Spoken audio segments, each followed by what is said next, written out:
Well, Prince Harry rushed to his father's side following King Charles's shock cancer diagnosis. He was basically on the first plane over.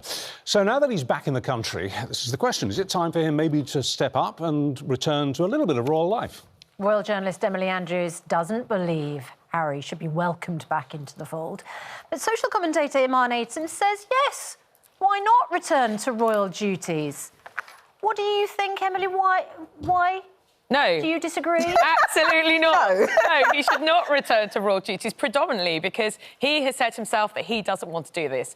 If we go back 4 years ago to the Sandringham Summit, he and Meghan wanted a half-in, half-out situation. They wanted to represent the monarch, but they also wanted to make their own money and they wanted to do their own thing. And the late Queen Elizabeth and indeed Prince Charles said, the then Prince Charles said, no, there's no half-in, half-out. You're either all in or you're all out. He has been very public since then about his feelings about the institution, the hierarchy, the toxicity. He has said some very damaging things about the institution. So how, therefore, can he then come back and represent the institution that he walked away from? Iman. Do you think he might actually get booed if he were to take part in public? Well, when he and Meghan appeared at St Paul's Cathedral during the late Queen's Jubilee, there were some boos. I don't think that's appropriate. I don't think anyone should be booed. It's his personal decision, and he did it for his own personal reasons, but potentially, yes. Iman, so he's already says he doesn't want to do the job. Why do you think he should?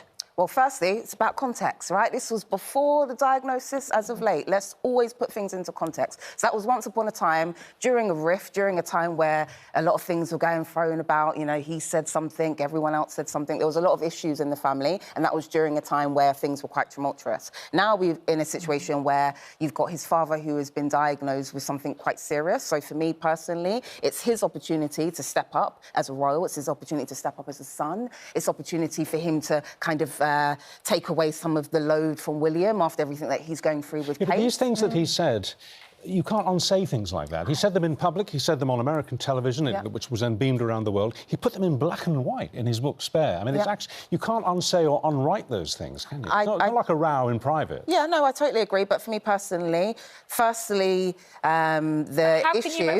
How can you represent an institution that you've rubbished? But this is the thing, it's so interesting because you're ultimately inferring that you can't criticise an institution and support them simultaneously. Both things can be true. You can criticise an institution and then support your family when it's needed. And in terms of addressing your earlier point, in terms of all the damage that's been done, for me personally, couldn't care less how many times he's criticised them, couldn't care less how many books he has written, couldn't care less how many things he has exposed in terms of his family. As far as I am concerned, his father is ill. That is the only priority. I couldn't care less about a grievance. And the fact that this nation wants to hold on to a family and would rather have the family fight and hold on to a grievance, hold on to a grudge, than support one another. Actually, Iman, you make a really good point. You make a really good point, because actually I think what we need to do here is separate the public and the personal. Right. And actually we've got a son here who brilliantly, very welcome move, has got on a plane and come to see his father. And they have been in contact. I thought it was very interesting that William's aides were quite happy to brief that there were no plans for Prince William. Do you think it's Harry who won't see William, or that it's William who won't see Harry? I think it's Prince William. William won't see Harry. But he will regret that decision. Going back to the personal, it's a son who wants to come and see his father, who wants to make, you know, baby steps, olive branch, whatever cliche we want to use. But I think that's a really, really important move. But we have to... I'm so sorry, because we've got to go over to our own Queen of Daytime, Lorraine, but you saw the poll there. Just 1 in 5 of you think, yes, he should get back to royal duties. 78% said no.